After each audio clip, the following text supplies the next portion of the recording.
Hey, good morning, good morning, good morning to you. Terry Hansen here this morning.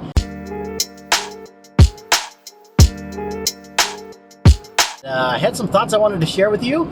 These are particularly for the married men out there. If you are a woman, or if you are single, or if you are anything else than a married man, then you have my permission, an honorable discharge, and you don't need to listen to this live broadcast here this morning. So on Traveling with Terry.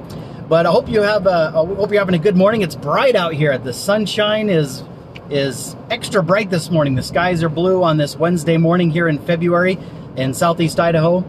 And just turned a corner, so it's not quite shining right in my face now. So anyway, but yeah, hope you're having a good morning this morning, and you had a wonderful breakfast, and you're geared up and ready to have a good day.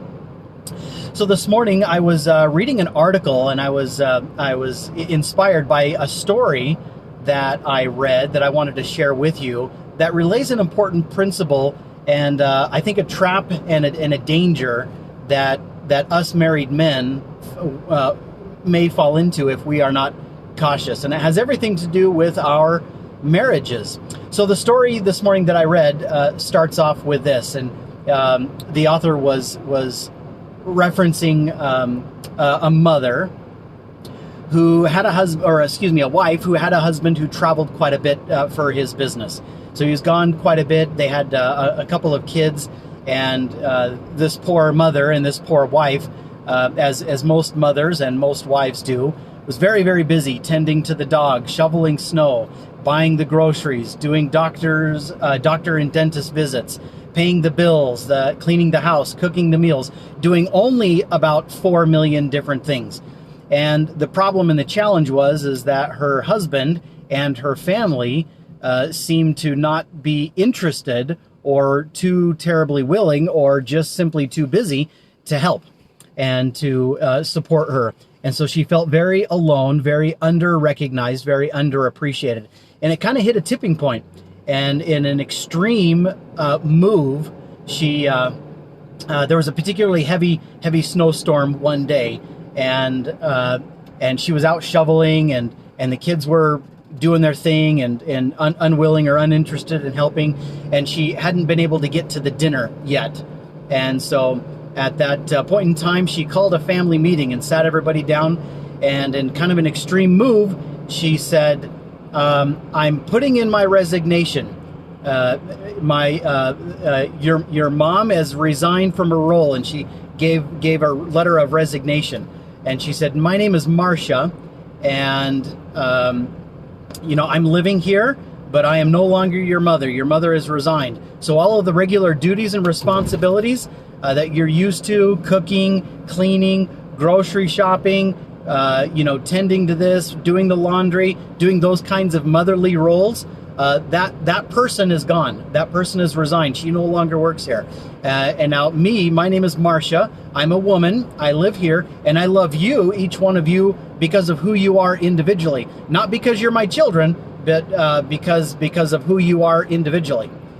And the kids started getting very nervous and very worried about that. And they started protesting, and the husband was just kind of sitting back, kind of smugly smiling and saying, yeah, this will teach them a good lesson. And then she turned to her husband and says, I'm resigning as wife. All the duties and responsibilities related to being a wife, paying the bills and doing this and doing that and doing the other, I officially resigned. And she handed him a piece of paper. My name is Marcia. I'm a woman. I live here, and I love you as a person, but as a wife, that role and responsibility has resigned. And husband protested a little bit, and he's like, wait a minute, who's going to do this or who's going to do that? And she said, that is going to be something that you and these good children here will have to discuss and have to work out amongst yourselves. I am going upstairs to have a bath and take care of my needs. And so she disappeared. And several minutes later, or an hour or so later, or something like this, the husband storms into the bedroom, and in a fit of anger, he knocks a bunch of pictures off the wall and kind of a temper tantrum, and explains how the children are downstairs in their bedroom crying, and he asks, what are we going to do about this? And he says, and Marcia said, I'm sorry to hear that. That's something that you and they will have to work out yourselves. Those are not my responsibilities. I'm sorry.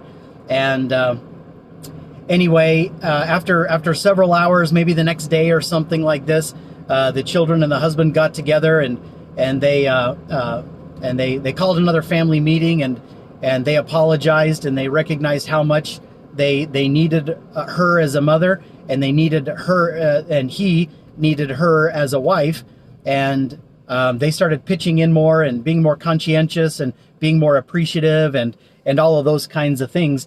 And anyway, the mother, Marcia, she reported that the children really never forgot that lesson or forgot that experience.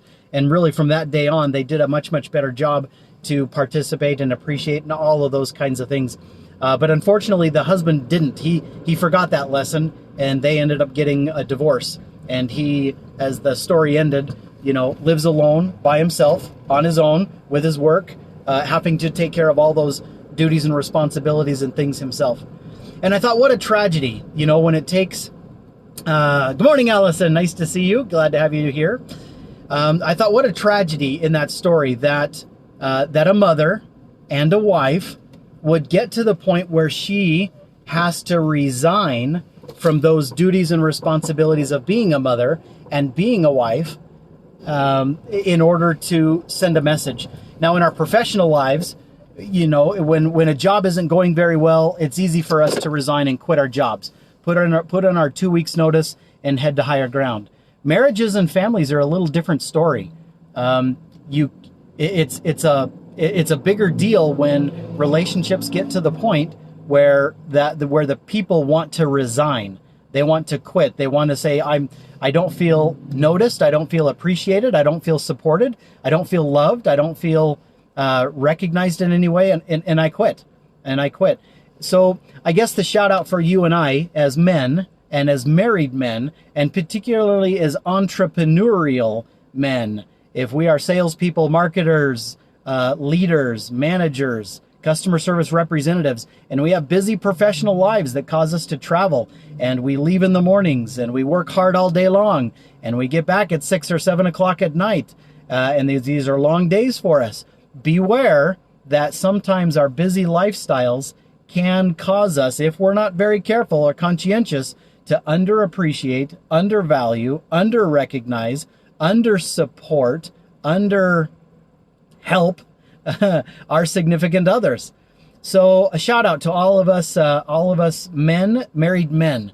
Let us work extra hard to support our good wives. Let us work extra hard to make sure to recognize the big, the small, and the medium things that they do every single day, not only on behalf of us as their husbands, but also on behalf of the children and our kids, on behalf of the pets, on behalf of the finances, on behalf of the house, on behalf of the 400 things that they do. Valentine's Day is coming up. Wait a minute. Is this an opportunity this week to maybe re-examine some simple ways that you can express love, appreciation, gratitude, support for these good women in our lives? So I would hate to have any of us get to the point in our lives where our wives or our mothers have to resign from those roles because they feel underappreciated and undersupported. Let's just not let that happen. We've got to work. We've got to bring in the paycheck. We've got to do what we've got to do.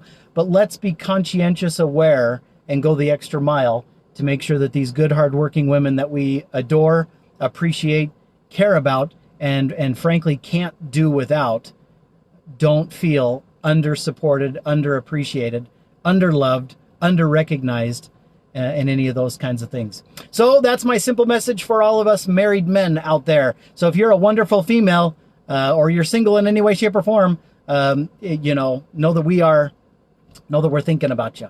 So love you guys. Keep up the good work. Have a marvelous, marvelous Wednesday today. Keep up the good work, and we will be in touch. See you tomorrow. Bye-bye. Hey, thanks for watching. Did you know every company out there has what we call digital marketing blind spots? These are simple, hidden opportunities for growing and improving your marketing that most of the time people miss. Go to www.arcanemarketing.com and take advantage of our Rise and Ignite digital marketing analysis. It's 100% free to get fresh new insights and ideas to make what you're already doing that much better in 2021.